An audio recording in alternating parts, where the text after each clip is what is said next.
Depois que você viu tudo que Deus tem feito através dessa comunidade, eu convidei aqui hoje o Dr. Hélio, que é um homem que tem se envolvido com o trabalho social dessa igreja já há muitos anos e tem pesquisado, estudado sobre a importância dessas comunidades terapêuticas, e eu queria que ele deixasse hoje aqui um recado para o seu coração, para o meu coração. Então, Hélio, Deus te abençoe aí, querido. Meu nome é Hélio.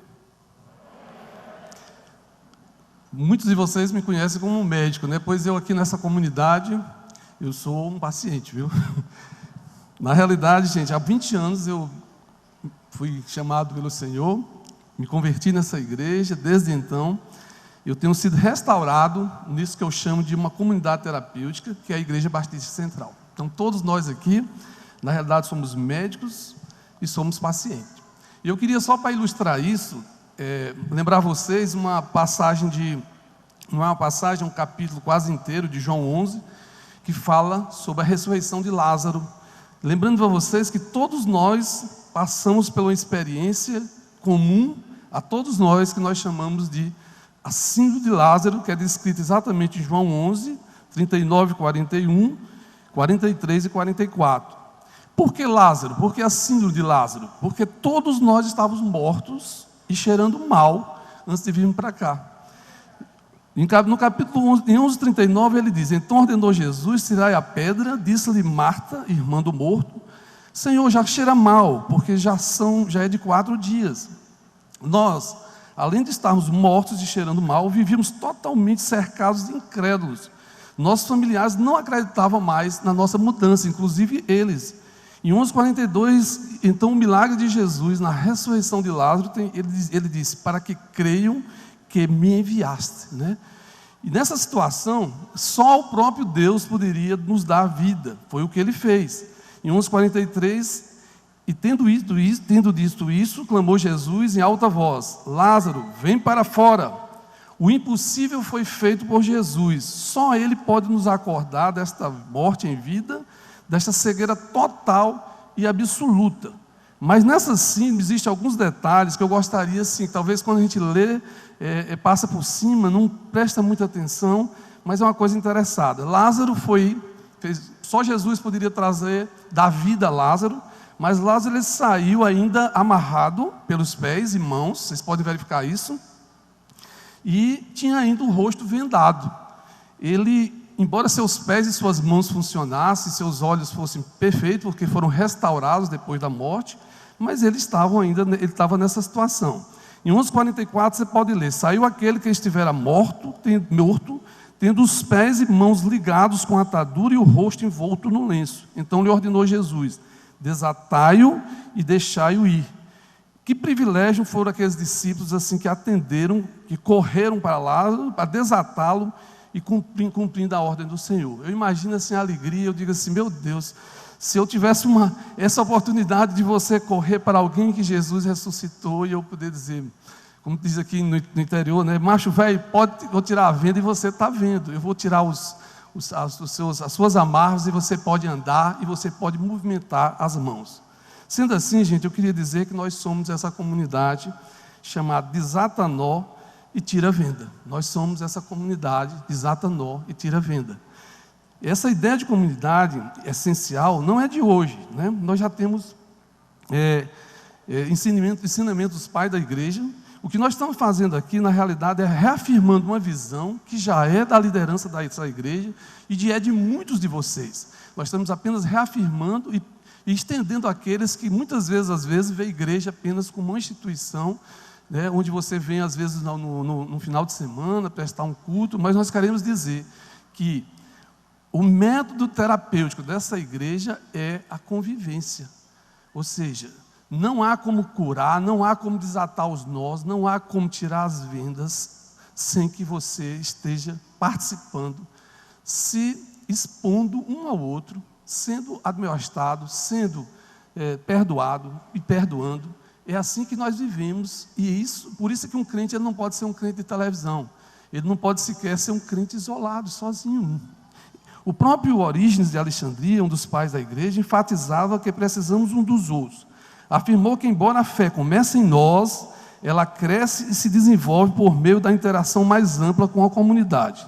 Ele afirmava: não existe cristianismo sem comunidade. Vocês me veem hoje aqui, e como aquela música que foi colocada, o segundo louvor, que dizia: quem me vê agora não sabe o que eu já passei. É muito fácil, às vezes, você examinar agora e ver o médico, que bem sucedido, graças pela misericórdia e pela graça de Deus, tem uma família belíssima, tem a esposa mais bonita de Fortaleza, e é muito fácil dizer: ah, você é muito bom, você está falando de coisas que estão muito bem para você, mas nem sempre foi assim. Quando eu cheguei nessa comunidade, eu quero lembrar que eu fui acolhido, cuidado em detalhes. Eu cheguei aqui numa situação miserável mesmo, no sentido, em todos os aspectos da minha vida, com a vida praticamente destruída também, com meu casamento em risco. Tudo isso acontecia comigo, e eu fui tratado nessa igreja, e tenho sido tratado, e por isso que a minha vocação maior, né, além dessa profissão de médico que Deus me encaminhou, é a coisa mais bela que eu acho, é tratar dos meus irmãos em Cristo. Pode ficar certo disso. Então nós temos uma comunidade terapêutica, que é aí o que eu queria detalhar só um pouquinho, rapidamente, para a gente terminar, que atende a todos os níveis de necessidade dos seus santos. Nós temos do ambulatório à UTI. A terapia está na grande congregação, aqui nós temos oportunidade também, mas ela está principalmente nos pequenos grupos, está nessa confrontação que nós fazemos mano a mano, está no Celebrando a Restauração, como vocês sabem, como lá se cura, como pessoas são curadas lá. Ou seja, vai do geral até o específico. E aqui, gente, um ponto exatamente que eu queria falar. Vocês já ouviram falar, e passou o vídeo aí, sobre residência, sobre o Lar da Paz. O que é o Lar da Paz? Lar da Paz é uma verdadeira residência terapêutica especializada na restauração de dependentes químicos. Ou seja, é a misericórdia de Deus colocada assim, onde abunda o pecado, superabunda a graça de Deus. E Deus vai até a detalhes para resgatar qualquer um que de coração se disponha a entregar a sua vida a Ele. Então, essa é uma residência terapêutica que já existia, o Tito vai dar uma palavrinha rápida sobre isso, mas que Deus nos deu o privilégio de adotá-la, isso como uma resposta da Igreja do Senhor Jesus a uma verdadeira calamidade universal, que é a dependência a drogas. E nós não podemos ficar longe disso. Hoje o problema mundial se chama dependência a drogas. Está destruindo o mundo. Eu costumo dizer que ou nós damos uma resposta a isso, ou ela vai destruir o mundo. Né? Não são as bombas atômicas que vão destruir o mundo, mas as drogas vão destruir o mundo. O Lar da Paz se constitui, na verdade, em um serviço especializado dentro dessa visão da igreja como comunidade terapêutica. Essa palavra comunidade, vocês já conhecem bem, é quase expressa, comunidade. Nós temos uma unidade comum, nós somos unidos através do sangue de Jesus, através da sua salvação. E terapêutica é uma palavra que vem do grego, que significa tratar ou curar. Portanto, nós somos uma comunidade de cura, uma comunidade de terapia. E isso exemplifica muito todo o ministério do Senhor Jesus. O Senhor Jesus usou como paradigma do seu ministério, a visão do seu ministério era de um médico, como vocês podem ver. Ele curava, ele aliviava, né? Ele consolava, e isso é que um médico deveria fazer. Na verdade, a palavra médico não significa curar, vem do latim, medicare, significa cuidar. E isso é exatamente o que Jesus fazia e que todos nós podemos fazer. Então, esse paradigma de cuidados, ele é pertinente à igreja e nós nunca vamos abrir mão disso. Nós somos médicos, todos nós, e todos nós também somos pacientes. Não é porque existe uma ciência específica para isso que nós vamos abrir mão de algo que Deus, ao longo da história, confirmou. O próprio Jesus fez, a história da igreja confirma, e nós não vamos ficar longe dessa visão, gente. Nós somos uma comunidade para tratamento. Quem estiver aqui chegando pela primeira vez hoje, vem cheio de problemas, vem cheio de doenças, vem cheio de mazelas, cheio de todo tipo de problema, é aqui mesmo. Nós estamos aqui para tratar você, né? Desde que você coloque a sua vida, desde que você saiba que você é parte do tratamento, desde que você entenda que sem Jesus, não há essa possibilidade, fica fora de cogitação. porque é o amor de Jesus fluindo através de cada um de nós que a cura se processa. Então, o Lar da Paz, gente, só para... Eu sei que eu estou dialogando um pouquinho, o tempo é curto, e o pastor Zé ainda vai pregar. Então, por isso, o Lar da Paz foi adotado por nós, ele foi regulamentado de acordo com as normas vigentes da Agência Nacional de Vigilância Sanitária do Ministério da Saúde, a Anvisa, e será reestruturada e ampliada. As suas ações serão redefinidas para que todo membro dessa igreja, cujo coração Deus vier a tocar para o serviço do dependente químico, encontre o seu lugar como voluntário. E aqui já é uma convocação, gente. Quem no seu coração Deus tocou com relação a esse cuidado desse paciente tão difícil, que a própria medicina reconhece a incompetência de cuidar e de curá-lo, você pode colocar o seu coração à disposição dessa igreja e nós, com certeza, estaremos fazendo um trabalho conjunto. Temos uma diretoria, então, recém-eleita, juntamente com o conselho, que eu quero que venha a presença de vocês, para que recebam a bênção pastoral, a bênção de vocês, as orações de vocês, a oração de toda a igreja, para que essa nossa empreitada seja sucesso, tá bom? Eu estou aqui para isso, com toda a minha medo de falar em público, mas eu estou aqui corajosamente diante de vocês, para pedir a vocês que não esqueçam do Lar da Paz, não se esqueçam de orar pela gente. Então eu gostaria de chamar. A diretoria foi instituída assim, a primeira diretoria eleita, então o presidente, eu fui colocado como presidente, a vice-presidente é a Rosvita Massambani, a esposa do pastor Nelson. Ela está fora, ela está viajando a serviço da igreja. A primeira secretária, que eu gostaria que viesse aqui, é Deiviane Ximenes. O segundo secretário é a minha esposa, a doutora Sara Saraiva Leão Cunha. Podem se dirigir, por favor. O primeiro tesoureiro é Aristide Rodrigues Uchoa. O segundo tesoureiro é a Aline Holanda Maciel. E nós temos um conselho fiscal, que eu vou citar aqui, provavelmente eles não estejam presentes, mas é Elícia Bispo da Costa, José Mauro de Monte Filho e Francisco Flávio da Silva. Se algum deles estiver aqui, eu gostaria também que viesse até aqui. Opa, Mauro, muito bom. José Mauro Monte Filho.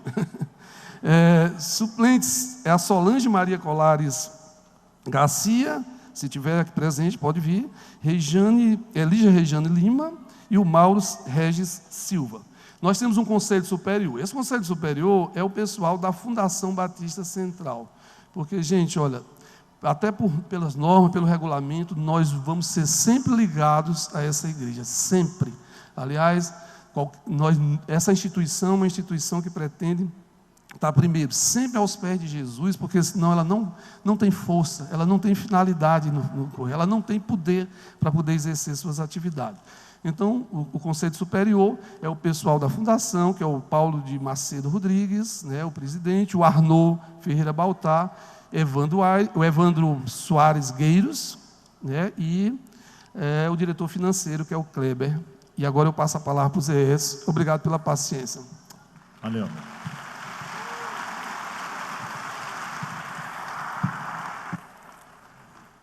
Nós vamos orar nesse instante, pedindo a bênção de Deus para esse pessoal que vai estar à frente do Lar da Paz. E como o Hélio disse, querido, essa igreja é uma comunidade terapêutica em todos os sentidos. Por isso nós temos batalhado para que ninguém fique de fora do próprio grupo pequeno. Assim como o Lar da Paz é uma comunidade específica para uma coisa, como ele disse, que a própria medicina reconhece a dificuldade de trabalhar, que é com aqueles que são usuários de droga. A Igreja de Jesus foi convidada para ir a qualquer lugar, porque sobre ela as portas do inferno não prevalecerão. Então, esse pessoal aqui precisa da minha oração, da sua oração, porque eles serão e são mensageiros de Deus, mesmo no meio de um lugar tão difícil de trabalhar, como é os dependentes químicos. Então, vamos orar nesse instante. Eu queria que todos vocês ficassem de pé para que a gente orasse. Estenda sua mão direita sobre eles. Nós vamos orar pedindo a bênção de Deus sobre essa diretoria. Senhor Jesus, nós te louvamos porque nós reconhecemos que o poder vem do Senhor. É no nome de Jesus que nós recebemos toda a autoridade. É o teu sangue que um dia nos lavou, nos regenerou e que nos capacita, Senhor, para ajudar outros. Obrigado porque esse amor já inundou os nossos corações e hoje nós podemos compartilhar com outras pessoas. Obrigado por essas vidas que aqui estão, Senhor, dispostas a enfrentar esse desafio. Que o Senhor os abençoe, os use à frente dessa instituição, para que muitos jovens, homens e mulheres, sejam resgatados da dependência química e encontrem em Jesus liberdade para suas almas. Nós oramos e nós abençoamos esse povo, Senhor, teu povo, no nome precioso e santo do Senhor e Salvador Jesus Cristo. Amém. Amém. Obrigado, amados. Deus abençoe. Pode sentar, eu vou pedir para o Tito contar rapidinho aqui sobre o próprio Lar da Paz. Vai lá, Tito. Hein?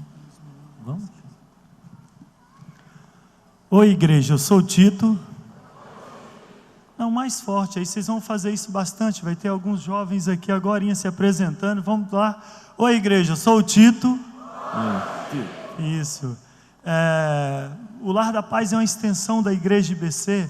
E dentro da igreja nós encontramos todos os recursos e ministérios que dão apoio ao pós-tratamento. Esses meninos que vão vir para cá aqui agora, eu gostaria até de já chamar eles para eles se posicionarem aqui. Esses rapazes que vão estar aqui se apresentando.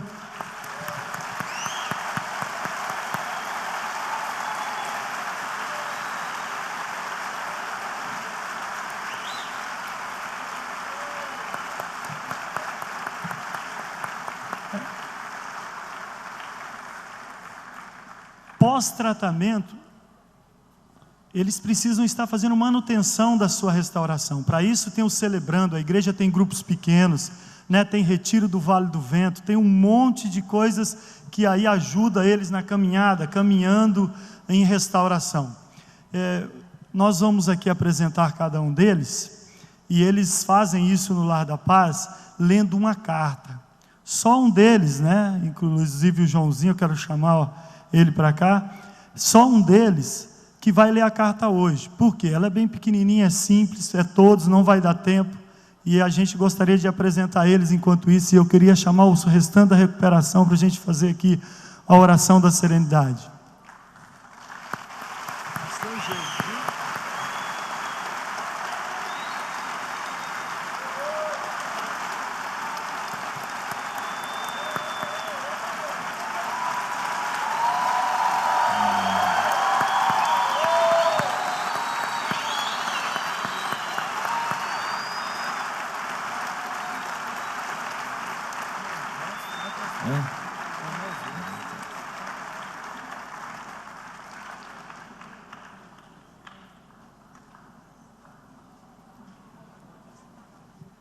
Oi, eu sou Sidney.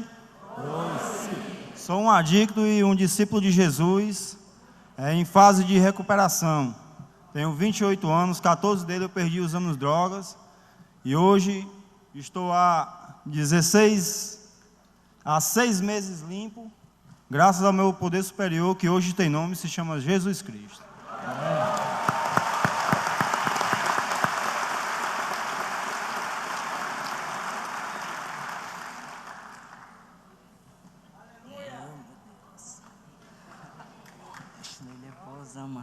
Oi, família, meu nome chama Zezinho. Oi, Zezinho. Sou uma adicto de recuperação, sabe? Estou há 6 meses no Lar da Paz. E só por hoje, graças a Deus, entreguei minha vida a Jesus. Hoje eu estou vivo. Tentei suicídio 2 vezes, mas Deus não quis, né? Deus restaurou minha vida e hoje eu estou aqui, né? Vivo. Só por hoje.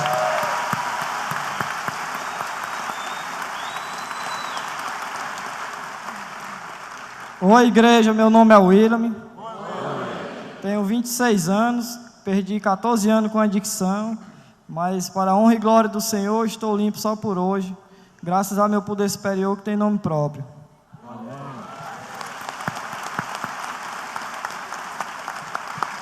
Oi, sou Rafael.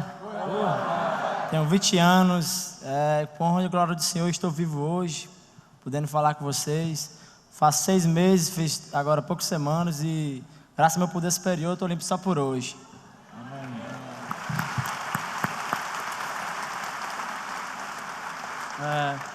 Oi, meu nome é Hélio. Sou um adicto e discípulo de Jesus Cristo. Perdi 6 anos da minha vida usando droga. Completei meu tratamento de 6 meses. Só por hoje eu estou limpo e graças a Deus que Ele me ajudou a dar forças. Só por hoje. Oi, meu nome é Andy. Sou um adicto e discípulo de Jesus em processo de restauração. Tenho 28 anos e há 15 anos luto contra o vício de drogas, né, e defeito de caráter. Só por hoje.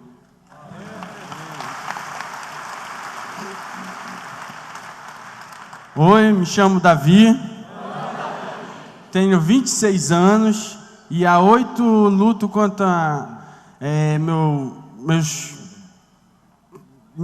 meus defeitos de caráter e as compulsões e principalmente as drogas, né? E estou limpo há 8 anos, quer dizer, eu luto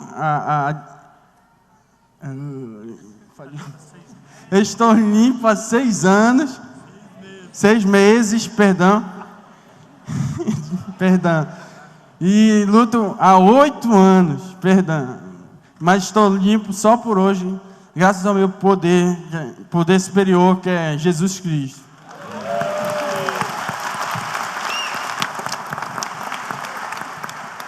Olha, nós temos aqui uma pessoa que está terminando o programa também, que é o João, e ele vai estar lendo a carta dele de gratidão. Depois nós vamos ver o testemunho de uma pessoa que já passou por lá. Hoje é um grande amigo meu, caminha com a gente. Os finais de semana ele estava lá antes dele casar, agora ele é casado, né? Fica mais difícil, a esposa quer ir lá pertinho, vivendo família, que é o Daniel. E o João Maria, que está terminando, que já nos ajuda lá, ele está estagiando como conselheiro, e nós vamos ver a carta de gratidão e depois nós vamos ver o testemunho dos outros.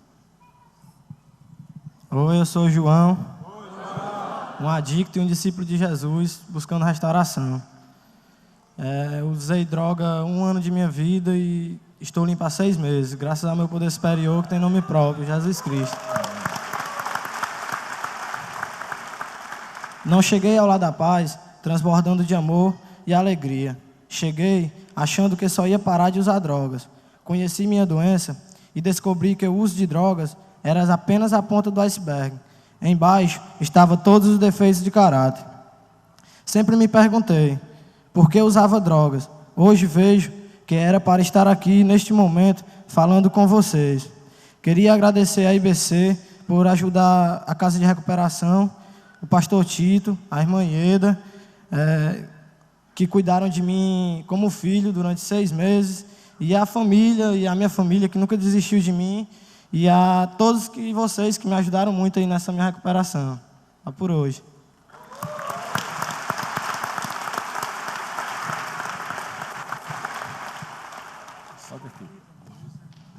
Oi, meu nome é Daniel.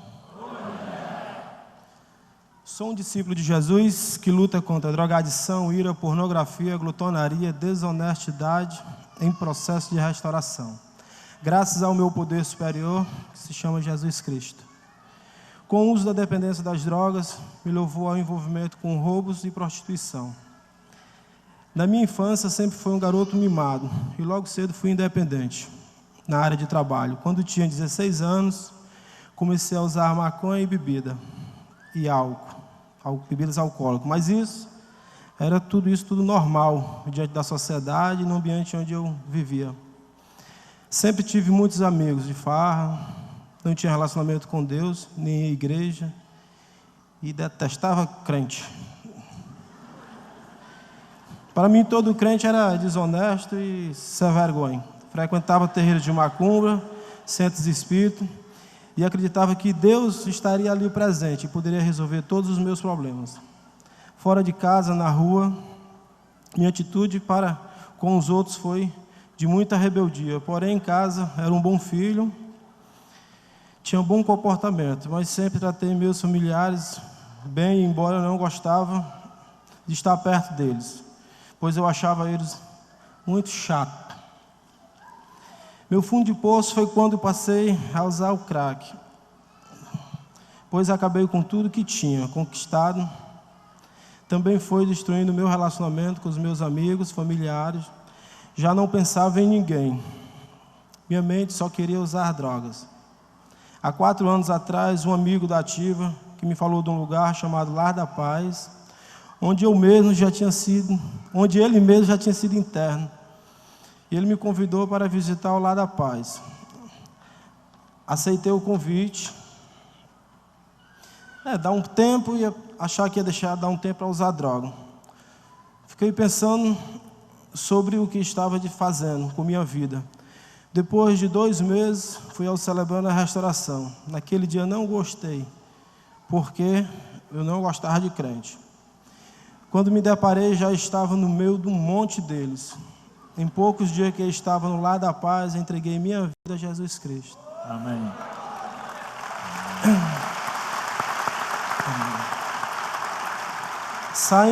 Saindo do Lar da Paz, fui para minha casa, passei 2 meses limpo fora da instituição e logo comecei a não praticar a programação, a evitar maus hábitos, pessoas e lugares da Ativa. Em consequência, veio a recaída. Virei uma noite fazendo uso de drogas. Ao amanhecer veio a ressaca moral, fiquei arrependido e saí da bocada direto para o Lar da Paz novamente. Como filho pródigo, voltando à casa do Pai. Logo percebi que Jesus é um homem sério e eu não podia brincar com ele. Quando o pastor Tito falou que Jesus está em todo lugar, aprendi que poderia andar junto com ele para viver em santidade e em verdade.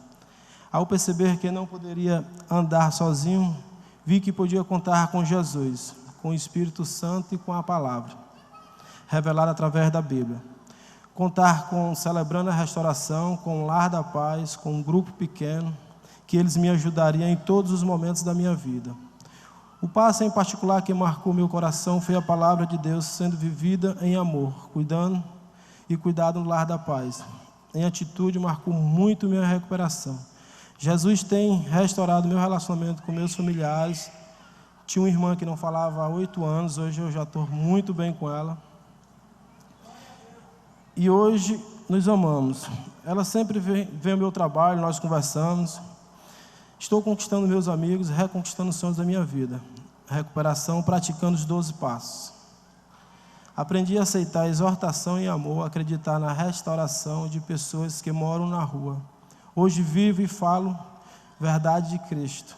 Comecei a mudar quando senti o amor de Cristo por mim, Ele ter morrido na cruz por meus pecados, para que hoje possa caminhar limpo, para glorificar e agradecer o nome dEle. Minha restauração resultou em muitos benefícios. Me casei, passei a ter equilíbrio emocional e espiritual, lidero uma sala de drogadição que é de muita ajuda, ter força para continuar limpo a cada dia, onde posso falar de minhas dificuldades, ter liberdade de falar de Cristo onde eu for. O que eu posso dizer para encorajar você é que o programa Celebrando a Restauração funciona e que Jesus fez minha vida pode fazer na sua também. Ele me tirou do fundo do poço, aleluia, Senhor.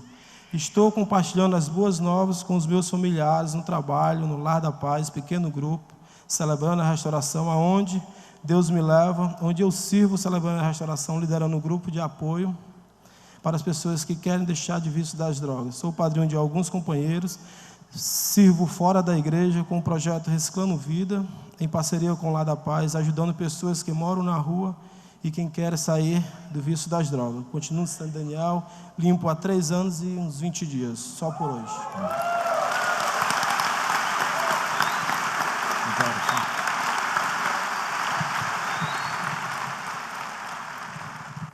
Oi, meu nome é João Maria, discípulo de Jesus em processo de restauração da dependência de drogas. Tenho 40 anos e há 22 anos luto contra os vícios da droga, álcool, cigarros, compulsões e defeitos de caráter. Limpo há 6 meses, mas o mais importante é que eu estou limpo só por hoje. Graças ao meu poder superior, que tem nome próprio, Jesus Cristo. A minha maior insanidade foi pensar que após a minha primeira internação, que aconteceu há 2 anos e meio atrás, eu poderia levar uma vida normal, como todo mundo, já que fui tratar somente do meu uso de drogas, que eu poderia beber, fumar, ir a festas, como toda pessoa faz. Já que no meu pensamento, o que me fazia mal eram as drogas. Insanidade total. Sempre fui uma pessoa que me relacionei bem com minha família, meus pais e irmãos, que me amam muito e nunca desistiram de mim. Após sair da internação, me deram total apoio. Montaram um apartamento, tinha carro à disposição, ia às missas aos domingos, como todo bom católico. Ia às reuniões da casa de apoio, estava indo tudo muito bem. Foi quando comecei a ir a festas e a beber e fumar novamente. Pensei, se posso controlar a bebida, também posso controlar a minha droga de preferência. Já que só uma não iria me fazer mal, pois não tinha ninguém vendo. Isso foi a minha perdição, pois uma era muito e 1000 não me bastavam. Caiu como uma bomba atômica na minha vida. Primeiro, foi o dinheiro que tinha. Depois foi a geladeira, fogão, televisões, enfim. Consumi um apartamento em 6 dias. Nesse momento, não me importava com nada, nem com ninguém. O uso era meu objetivo. Estava fazendo tudo para conseguir minha droga de preferência. Foi quando, depois de 7 dias em uso, liguei para meu irmão, Canindé, e pedi ajuda a ele. E ele cuidou de mim como um pai cuida do filho. E me levou para o hospital da polícia, onde tem outro irmão que é médico e militar. E comecei uma desintoxicação com soro. Tomei uns 40 litros de soro. Foi quando vi que eu estava no fundo do poço. Estava começando a atravessar o meu deserto. Eu estava acabado, humilhado. O meu lado humano me dizia que não tinha mais jeito para mim. Naquele momento, Deus não existia mais em minha vida. Com minha fraqueza, o inimigo tomou conta de mim. E nesse momento, se eu tivesse uma arma, teria tirado minha própria vida. Foi quando Deus falou comigo através de uma faxineira do hospital, que me perguntou se poderia levar uma irmã da Assembleia para me visitar. Logo um crente, que eu tinha tanta aversão. Mesmo sem entender, disse a ela, pode trazer. Quando foi à noite, a irmã chegou no meu quarto e com ela veio também a esperança de uma nova vida em Cristo Jesus. Ela começou a entoar o hino da harpa cristã, número 372, Vencerás no Sangue. E naquele instante, vi que poderia vencer aquele momento tão difícil da minha vida. Com ela, aprendi a orar e não a rezar como fazia. E pedi a Deus, através de seu Filho Jesus, que me mostrasse uma saída e ele me mostrou o meu lar, hoje, Lar da Paz. Cheguei ao Lar da Paz para passar 2 meses e voltar para reassumir meu emprego em Natal. Ainda católico, comecei a assistir aos cultos do pastor Armando em DVD. E a cada culto que eu assistia, Jesus me dizia através dele, você é meu, venha para mim. Na 3ª semana, vinha a escala para servir aqui na tenda, no Ministério da Logística. E num domingo assisti ao culto. Foi quando o pastor Armando perguntou quem queria aceitar Jesus como Senhor e Salvador. E o Espírito Santo de Deus me converteu. Nesse momento, comecei a ver que Deus tinha reservado para a minha vida. Depois de 45 dias, o meu pastor Tito, um homem abençoado, me chamou para servir no Lar da Paz, como obreiro. Foi uma surpresa, pois nunca passara por minha cabeça ficar e servir. Como eu tinha me entregado a esse amor desse Deus amoroso, ele me mostrou na hora que eu não tinha nascido para ser servido, mas para servi-lo. Hoje agradeço primeiramente ao meu poder superior, por me restituir minha sanidade, por me fazer enxergar o quanto o mundo é maravilhoso e belo quando se vive nos caminhos de Deus. Agradeço a meus pais e irmãos que nunca desistiram de mim e mesmo nos momentos mais difíceis, eles estavam sempre ao meu lado. Ao meu pastor e amigo Tito, por me fazer ver que conseguiria ficar limpo e mais, gostar de viver num mundo sem drogas. A irmã Ieda, que com seu jeito simples, consegue transmitir tanta serenidade e paz a todos que vivem neste lar que tem tanta paz. Aos irmãos de serviço, André, Kleber, Diógenes, meu muito obrigado. Aos meninos do Lar da Paz, que me ensinam tanto. Ao Celebrando Restauração, que toda sexta-feira me ensina mais um pouco sobre esse meu novo modo de vida, sem drogas. A minha igreja IBC, que me acolheu de braços abertos e que vem me mostrando que eu posso tudo em Cristo Jesus. Amém.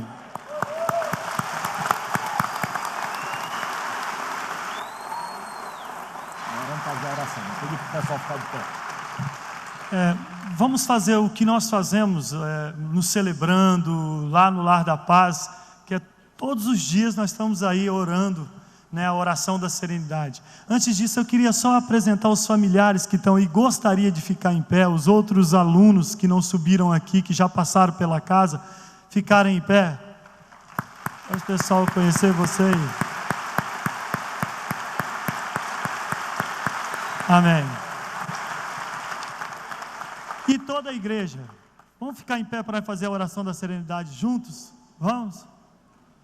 Eles sabem de cor aqui, eles vão puxar e vocês acompanham. Acho que vai estar passando no telão ali e vocês vão lendo aí. Não.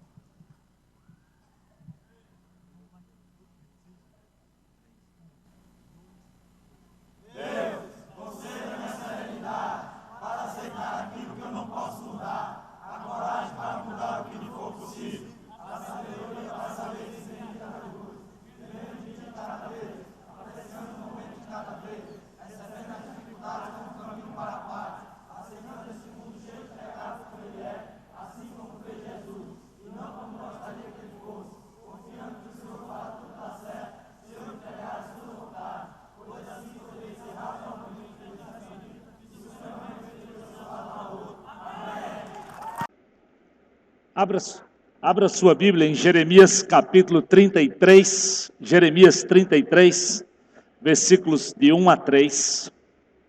Jeremias 33, versículo de 1 a 3.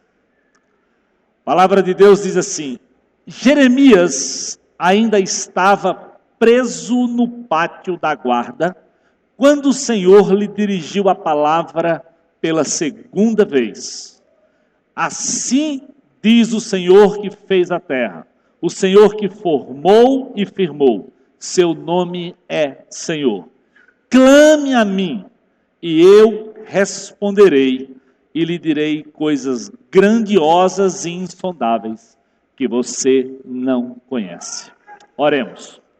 Senhor, obrigado, porque todos nós, assim como Jeremias, somos aprisionados. No caso de Jeremias, fisicamente também. Nós, às vezes, aprisionados espiritualmente. Oh Deus, ajuda-nos a olhar para aquele que é Senhor sobre essa terra. Aquele que a formou, aquele que a firmou, cujo nome é Senhor, porque Ele é o Senhor dos senhores, o Rei dos reis, que hoje, assim como muitos desses jovens, clamaram ao Senhor e ouviram a Tua resposta, Senhor. Ajuda-nos a olharmos para Ti, a olharmos para essa própria oração da serenidade e também encontrarmos apoio, alívio, ânimo para a nossa luta e para as nossas dificuldades. Abençoa o teu povo nesse instante, Senhor. É o meu pedido e minha oração, em nome de Jesus. Amém. A oração, querido, é exatamente algo precioso que Deus nos deixou para qualquer hora e para qualquer momento. Nem sempre eu e você podemos abrir a Bíblia e ler. Nem sempre, dependendo da situação, você pode estar cantando louvores. Mas em qualquer lugar, seja na favela, seja no palácio, seja na prisão, seja no hospital, seja em casa, seja no pequeno grupo, seja na comunidade, eu e você podemos orar, entrarmos na presença do Senhor, clamarmos e ouvirmos a resposta e a voz de Deus. Aqui no caso de Jeremias é uma situação bem parecida. Um homem de Deus que andava com Deus, agora cativo numa terra distante, passando por situações muito difíceis, E Deus vai a Jeremias, a Bíblia diz, pela segunda vez, reconhecendo a luta e a dificuldade em que o homem de Deus estava inserido, e o desafia: Jeremias, clame a mim. Jeremias, ore.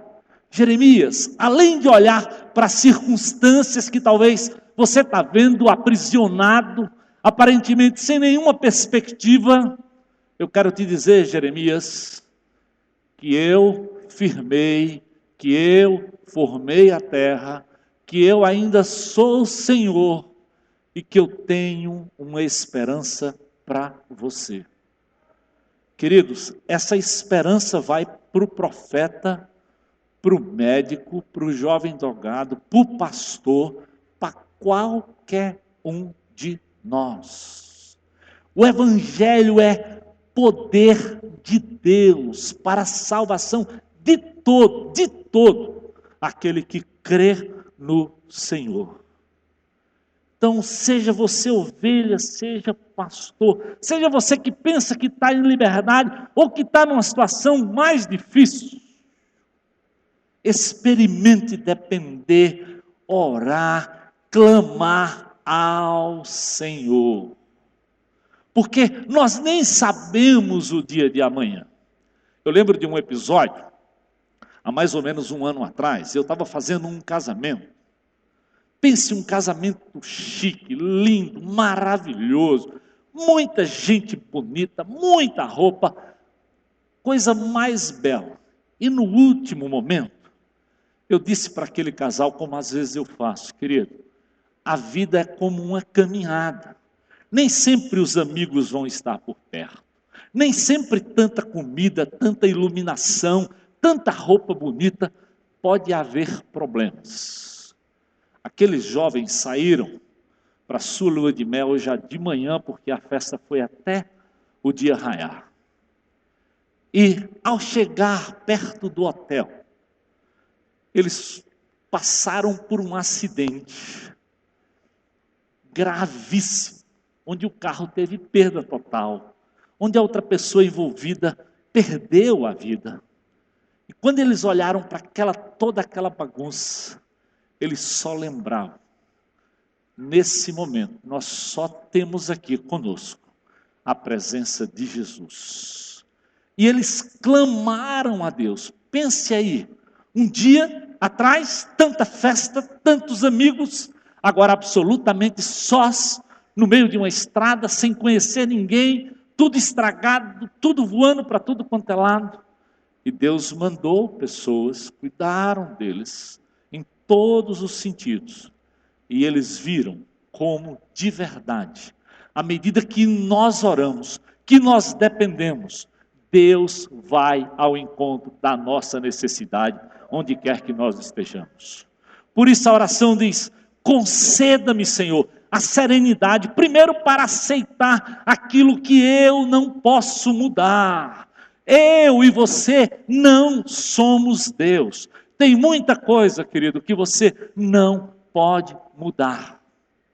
Tem muita coisa que, por mais dinheiro, por mais poder que você tenha, você não pode mudar. Jeremias era um homem de Deus, profeta, poderoso, também estava vivendo um momento difícil, aprisionado com o seu povo. A nossa liberdade, nós vimos até domingo passado, de verdade acabou lá no Éden, quando o pecado entrou na vida de Adão e entrou no meu coração e no seu coração.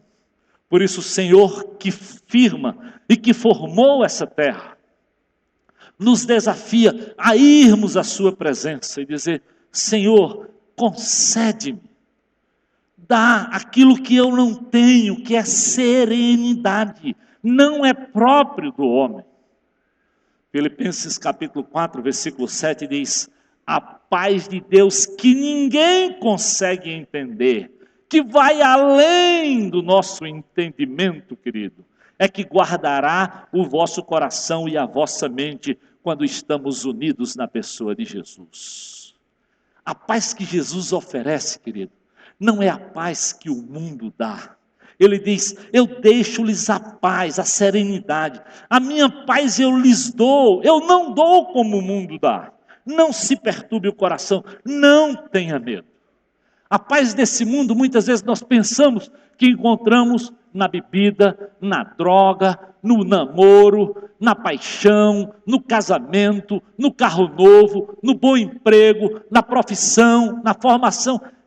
Procuramos de todas as formas.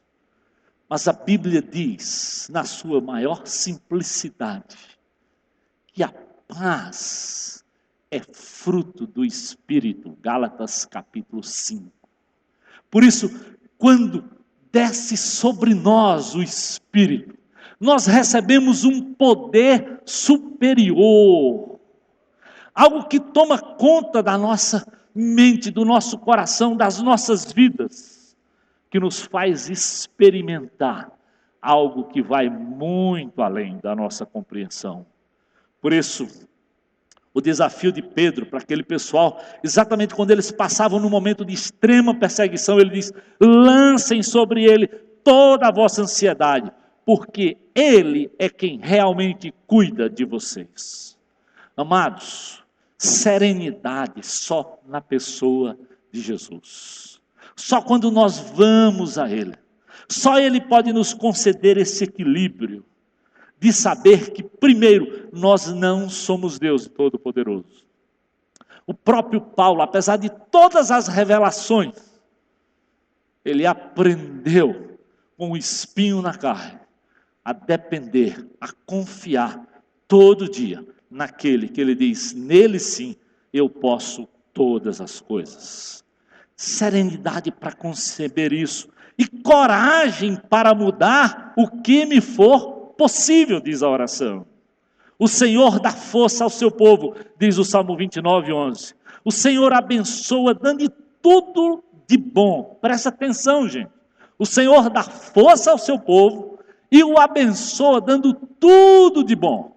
Por isso, quando eu digo para vocês aquela velho jargão, o Senhor é bom, e vocês respondem o quê? É bom demais. Porque é Ele quem nos dá força, é Ele quem nos dá serenidade, é Ele quem nos dá esperança, é Ele que nos livra dessa escravidão miserável, da droga, de qualquer outra compulsão. Chame, diz o Senhor para Jeremias, clama, Jeremias, eu vou te responder. Eu quero te dizer coisas grandiosas, presta atenção na palavra, insondáveis. Insondáveis. Aquilo que talvez você não imagina, e é verdade. Quando não se conhece esse poder superior, não se tem ideia do que é andar e viver em Jesus. Por isso hoje nós cantamos aquela música, Nova Criatura Eu Sou. Quando nós encontramos Jesus, algo tão tremendo, tão poderoso, que nasce de dentro para fora, acontece, que nem nós, queridos, podemos compreender tanto amor e tanto poder. Há três coisas, queridos, que na força de Deus, você pode encontrar força para mudar na sua vida. Você pode mudar de atitude. Deus lhe dá força para isso. Você não pode mudar os outros, é verdade. Eu não posso mudar minha esposa, eu não posso mudar meus filhos, eu não posso lhe mudar, você não pode mudar. Mas em Jesus, à medida que você depende de Deus, Ele pode mudar o meu e o teu coração. Mudar minhas atitudes, mudar minhas reações. É interessante como Paulo experimentou isso. E ele diz, cheio de tantas coisas, né? Hebreus dos hebreus, fariseus, tanta prepotência. Lá em Filipenses ele diz, eu agora oro com alegria mesmo no meio das dificuldades. Eu tenho certeza que mesmo eu preso, Deus vai completar a obra que Ele tem na minha vida e na vida de vocês. Porque o poder não é do homem, o poder é de Deus. Ele diz, vamos continuar motivados, Filipenses, porque Deus opera em nós o querer e o realizar. Eu prossigo para o alvo, mesmo aprisionado. E no capítulo 4 ele diz: porque eu quero ocupar a minha mente com as coisas verdadeiras, nobres, corretas, puras, amáveis, excelentes. É isso que Jesus traz para a minha mente e para a tua mente. É algo superior. É algo que vai além da nossa compreensão. É Deus que nos leva a esse patamar tão precioso na pessoa de Jesus. É Ele que pode lhe dar o privilégio de mudar as suas atitudes, de mudar a sua própria aceitação. É verdade. O diabo é acusador e todos nós carregamos na nossa história de vida traumas, lutas, coisas que nos deprimem, coisas que nos colocam para baixo.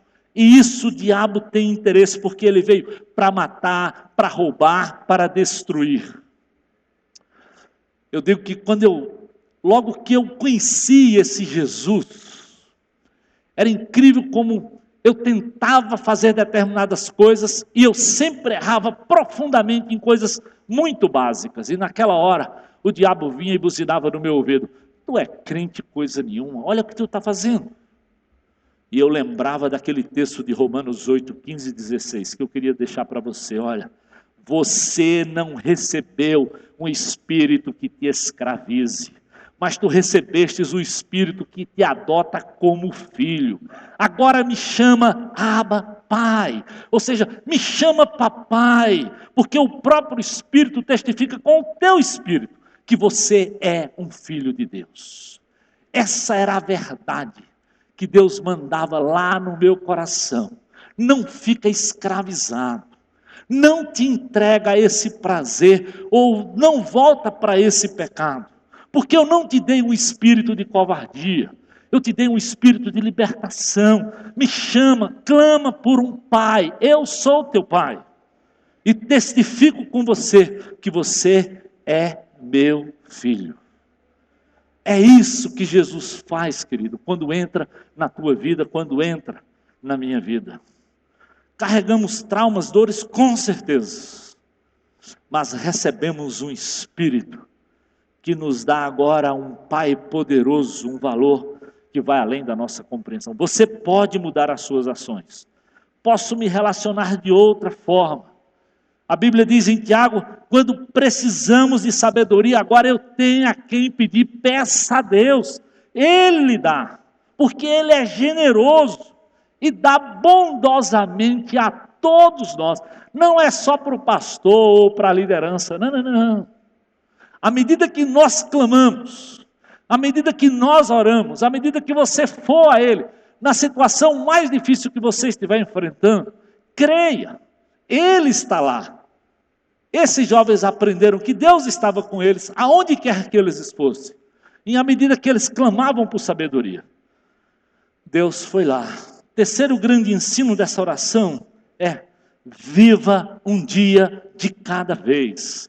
Aprecie um momento de cada vez. Jesus diz de forma tão clara em Mateus capítulo 6, versículo 34. Presta atenção, querido.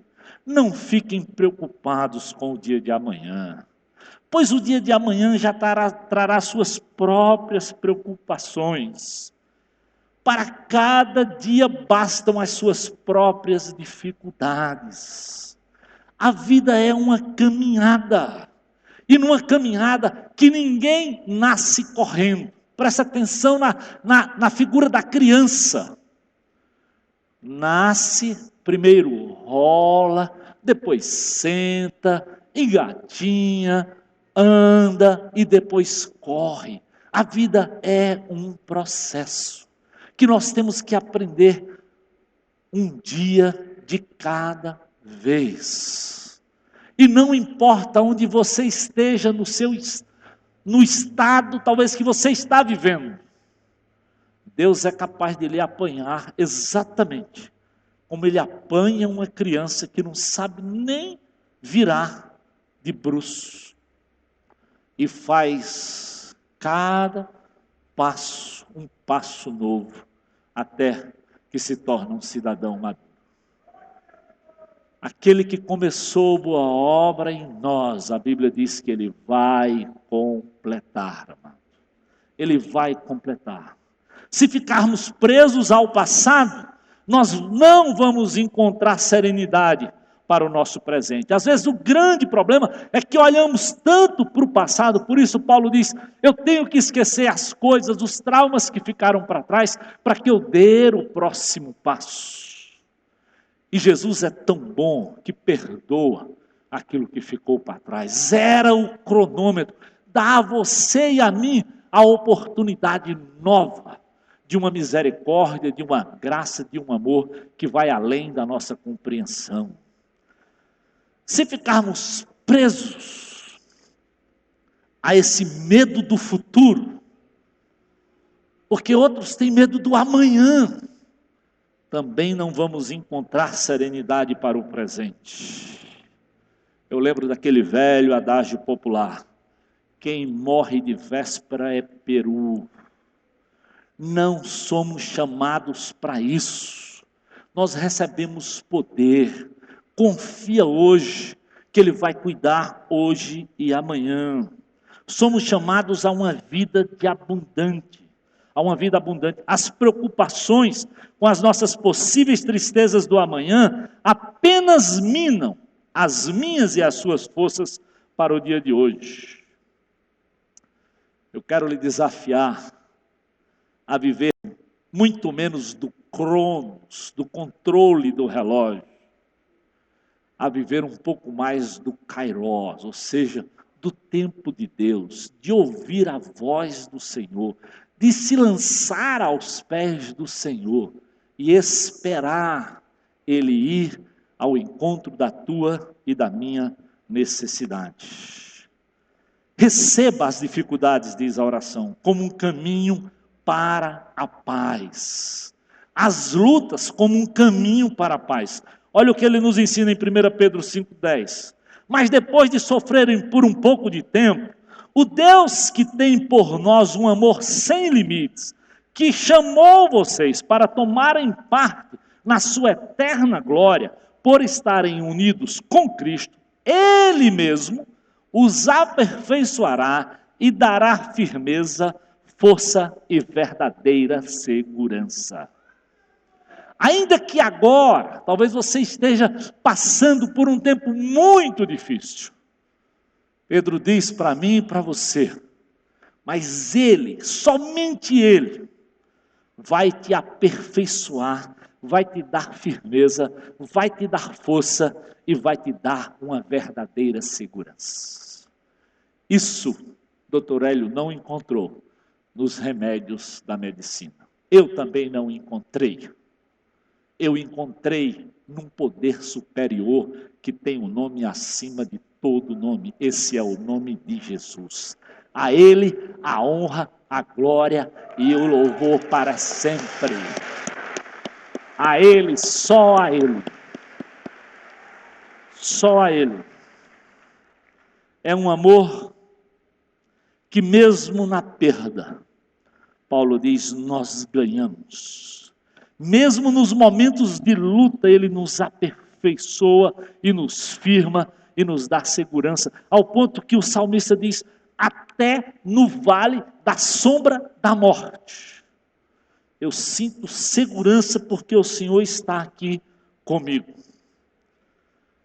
Olha o que Tiago diz, em Tiago capítulo 1, versículos 2 e 4. Meus irmãos, sintam-se felizes quando passarem por todo tipo de aflições, pois vocês sabem que quando a sua fé vence essas provações, ela produz perseverança, e que essa perseverança seja perfeita, a fim de que vocês sejam íntegros e corretos, não faltando ou não falhando em nada.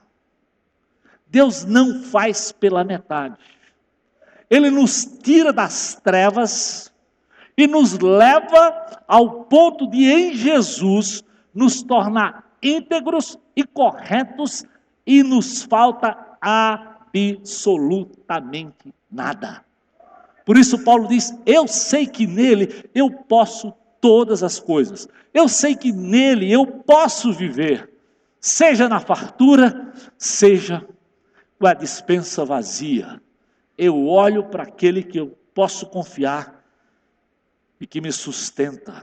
É treinamento difícil, é difícil de entender, mas a Bíblia diz, ele nos disciplina porque ele nos ama. Aceite esse mundo, cheio de pecados como ele é, assim como Jesus fez, mas ele não gostaria que ele fosse assim. Eu queria, só antes de terminar, convidar o Peter para contar um pouquinho de vocês. O Peter é um homem de Deus que trabalha com a casa do meu pai, ou seja, com crianças abandonadas dessa cidade, e que essa igreja, agora recentemente, ajudou para ele ir ao Haiti, e eu quero que ele venha aqui para contar para nós o que Deus fez nesse tempo com ele, para você ver que nós não somos obrigados a aceitar esse mundo como se ele fosse assim e ficasse assim. Peter, Deus abençoe, querido. Deixa eu pegar o microfone aqui para você.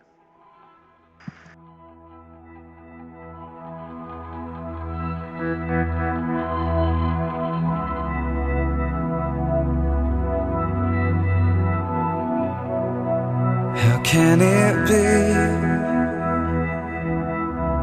that God is love when blood rolls down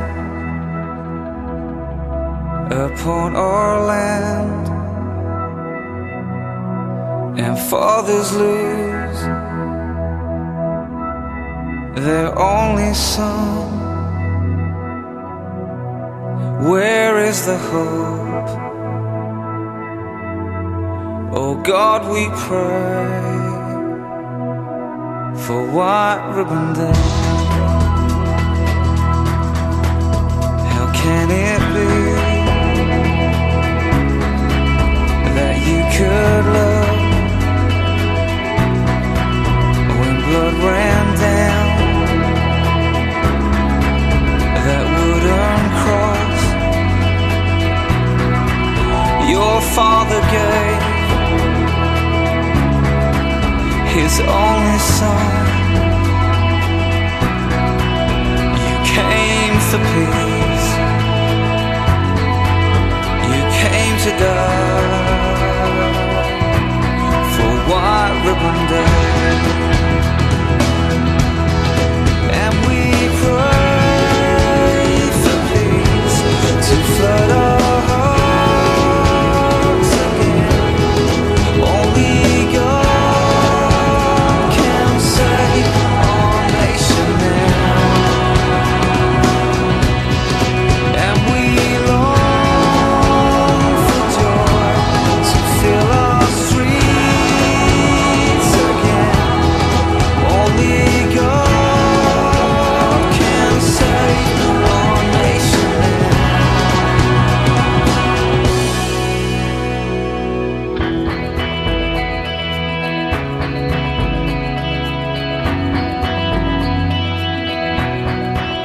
How can it be that God is just when flesh is torn from young and old, and children mourn in bloody fields? Where is the hope? Oh God, we cry for White Ribbon Day. And we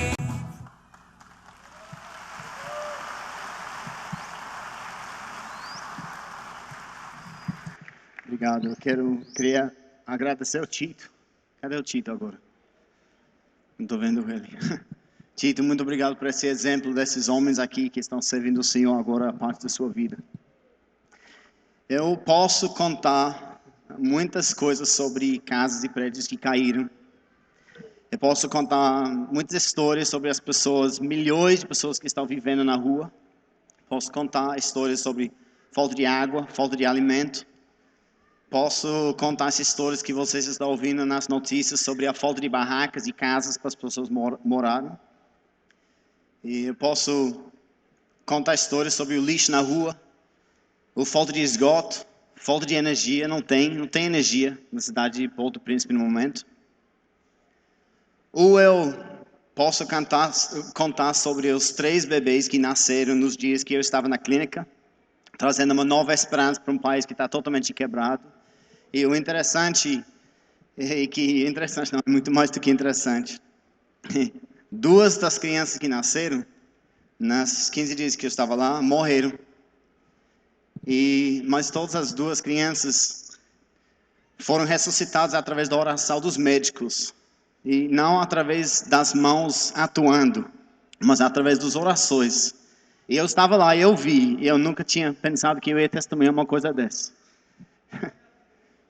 Eu posso contar uma história que eu já contei aqui nesse palco sobre uma menina chamada de Jasmine, que tem 4 anos. Ela tinha a perna dela amputada sem anestesia, 2 dias depois do terremoto. Mas ela, nessa mesma época, tem passado por uma terrível cena de violência sexual contra a própria menina. E nós testemunhamos os resultados disso na vida dela. Eu tenho muitas outras histórias parecidas para contar sobre as crianças. Ou eu posso contar sobre um pai que carregava o seu filho. No primeiro dia, literalmente depois do terremoto, esse pai carregava seu filho nos braços e chegava na clínica. Nós estávamos dentro do quartel da Polícia Militar, literalmente na frente do palácio que caiu. E a gente pôde ficar lá porque Deus abriu uma porta para a gente. Mas esse homem chegou com o filho dele nos braços, e quando ele chegou no quartel, ele logo chamou: por favor, tem um médico aqui. E o médico chegou, mas o menino, quando chegou, ele já estava morto. E o pai pegava o filho e olhava para os seus, ele gritava: Deus, esse não é mais meu filho, agora é teu filho. Você pode fazer o que você quiser. E ele pegou a Bíblia dele, pequenininha, do bolso dele, estava nos braços dele, e ele colocou essa Bíblia debaixo da cabeça do filho, que estava morto. Em menos que 2 minutos, o menino se levantou.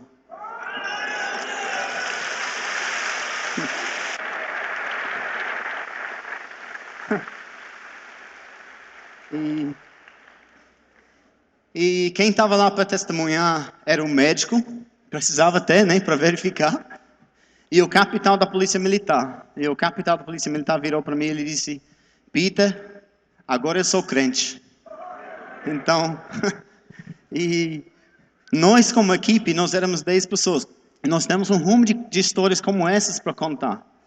E eu posso também falar das oportunidades que eu tive, que foi um privilégio de Deus, para participar em uma série de reuniões da ONU, e com o UNICEF e várias outras organizações mundiais, trabalhando com crianças abusadas, abandonadas e separadas. E nós começamos a trabalhar em prol de soluções para os mais ou menos 700 mil crianças, não são órfãos, uma boa parte, mas são separados e abandonados dos pais e estão sofrendo demais. Eu continuo trabalhando com esse grupo em prol de achar soluções para essas crianças, pela glória de Deus. Mas eu vou deixar vocês com uma história que realmente eu acho que marcou minha vida, talvez mais do que qualquer outra coisa. Mais do que a menina com a perna amputada, mais do que as crianças que nasceram de novo na minha frente, mais do que o pai com o filho nos braços. Era uma noite que a gente estava dormindo em cima da laje do prédio, e os haitianos achavam que a gente era doido. E aí, a gente é brasileiro, né? A gente faz qualquer coisa para honrar a glória do Senhor. A gente pensou, não, se vai ter o terremoto, eu prefiro estar em cima do prédio do que embaixo dela. Então a gente decidiu ficar lá mesmo. Só que no segundo noite que a gente estava lá, de madrugada, era 3 horas no relógio, começou uma gritaria na rua, que começou de longe, e a gente se levantou. A gente depois pensava, essa foi a coisa mais doida a fazer. A gente se levantou, ficam olhando, o que é isso, o que está acontecendo? E de repente, na distância, no final da rua, veio uma galera de mais ou menos uns 800 jovens. Elas estavam marchando e gritando. E eu confesso para vocês que não pela primeira vez, mas talvez a pior vez na minha vida, eu pensei, bom, agora a minha vida acabou. Porque a gente estava no quartel e a gente tinha lá um monte de alimento e água e medicamentos lá dentro. E veio essa galera de mais ou menos 800, talvez chegou a ser até 1.000 pessoas, jovens, gritando como se fosse uma grita de guerra na nossa frente. E quando eles vieram, elas dobraram a esquina para passar na frente do palácio, mas elas perceberam que a gente estava lá em cima, e elas pararam e continuaram gritando, só que estava apontando a gente. Aí eu pensei que elas iriam entrar para saquear e matar a gente. Só que lá em cima conosco tinha um haitiano que falava inglês. Ele falou, não se preocupe, gente, não se preocupe. Deixa eu dizer para vocês o que elas estão cantando. Ele disse, elas estão cantando o seguinte: Satanás, você matou os nossos familiares, mas você não vai pegar a gente desse jeito, porque nós somos gratos a Jesus, porque nós somos vivos. E a gente ficou lá, todo arrepiado desse jeito, porque...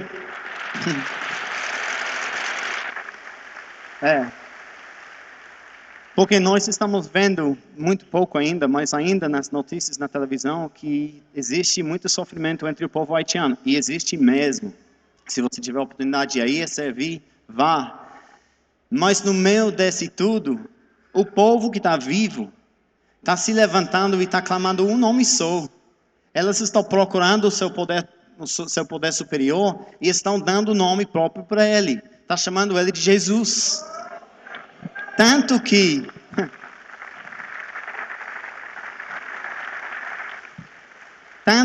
eu saí na quarta-feira e, como um colega meu, Johan, falou, ele tinha o privilégio de fechar o nosso tempo com chave de ouro, porque na sexta-feira da outra semana passada, o presidente, que até esse momento não tinha falado nada, ele se apareceu e ele declarou que o carnaval estava cancelado. Para mim isso já era uma notícia boa. Mas ele disse por quê? Ele disse porque nós vamos ter um dia para marcar o terremoto. Vai ser um dia de luto, mas além disso vai ser um dia de oração e jejum. E quando chegou a sexta-feira, talvez vocês tenham visto as imagens, tinha mais de 100.000 pessoas, literalmente naquela área, na frente de onde a gente estava dormindo. E elas estavam lá e o presidente pegou o microfone e ele falou, eu vou consagrar Haiti para Jesus.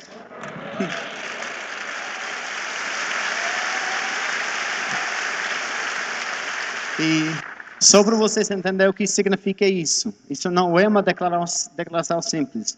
Em 1804, o presidente do Haiti entregou autoridade para o Haiti nas mãos dos deuses de voodoo.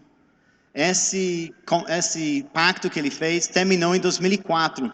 Só que em 2004, o novo presidente, ele estava no governo, literalmente naquela parte que caiu, estava no escritório dele, ele se levantou, ele andou 2 quarteirões sozinho, entrou num hospital, roubou um bebê que tinha acabado de nascer, levou de volta para o seu gabinete, e ele lá matava essa criança, sacrificava para os deuses de voodoo. Mas nessa mesma época, as igrejas de Haiti se levantaram e disseram, nós não aceitamos isso mais. Pela graça e honra de Deus, o presidente foi exilado, ele está na África do Sul, nunca mais vai voltar para o Haiti. Mas a partir daí, o povo começou a fazer uma coisa que para mim era muito esquisito quando eu ouvi. Várias pessoas disseram para mim que elas estavam clamando para que algo como um terremoto acontecesse no seu próprio país. Porque elas estão cansadas de servir os deuses errados. Elas querem dar um futuro para os seus 700.000 crianças sem pai. Elas querem dar um futuro com um pai próprio, um poder superior próprio. Elas querem dar um futuro para o seu país baseado na rocha, que é Jesus.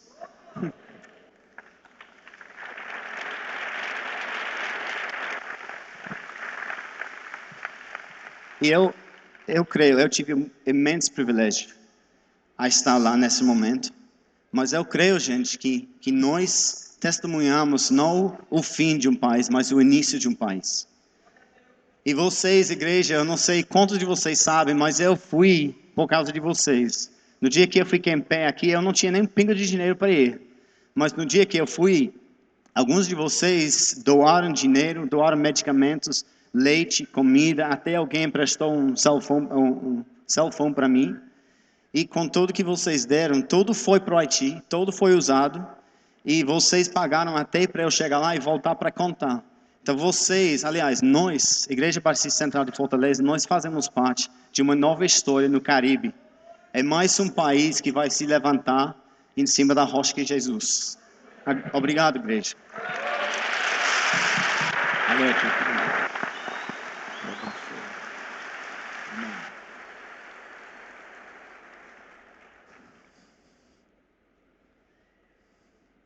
Só para a gente terminar, a oração da serenidade diz isso. Confiando no Senhor, que fará tudo certo, se eu me entregar à sua vontade. Pois assim eu poderei ser razoavelmente feliz nessa vida e surpreendente feliz ao seu lado na outra. O desafio é: entrega o teu caminho ao Senhor, confie nele, ele agirá. Clame a mim, disse o Senhor, e eu te responderei.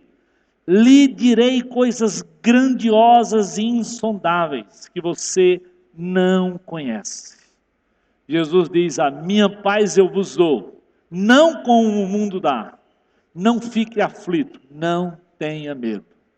Há uma esperança, querido, mesmo no meio das lutas, das dificuldades, de tudo, seja do terremoto, seja da droga, seja lá qual for a tua compulsão, há um poder superior, há um nome acima de todo nome, que pode trazer serenidade, que pode trazer esperança, que pode trazer paz. É o nome de Jesus. Vamos orar? Senhor, obrigado, Senhor, porque Teu Espírito é poderoso. Como nós já vimos, o Senhor tem feito isso, restaurando jovens lá das drogas, restaurando vidas lá no Haiti, restaurando pessoas também nos grupos pequenos, na comunidade, aonde quer que o Senhor teu nome for clamado, há esperança, há poder, há vida e vida em abundância. E talvez, Senhor, hoje, nessa tarde e noite, há pessoas que chegaram aqui também carentes, sem perspectiva, sem esperança. Oh Jesus, que hoje eles entreguem o seu caminho também ao Senhor. Saiba que em Jesus há uma nova vida, há uma nova esperança. Há um caminhar absolutamente novo. Se nesse momento você está aqui e diz: pastor, eu preciso desse Jesus. Hoje é o meu dia, eu quero entregar a minha vida a Jesus. Levanta a sua mão aí onde você está, diga hoje, amém, aleluia, aleluia, glória a Deus, amém, amém. Mais alguém? Amém, estou lhe vendo lá, amém, alguém aqui? Glória a Deus, Senhor, aleluia, louvado seja o Senhor, amém, Senhor. O Senhor é poderoso, é a esperança para você. Se há mais alguém, não tenha vergonha, levante a sua mão e diga: eu quero.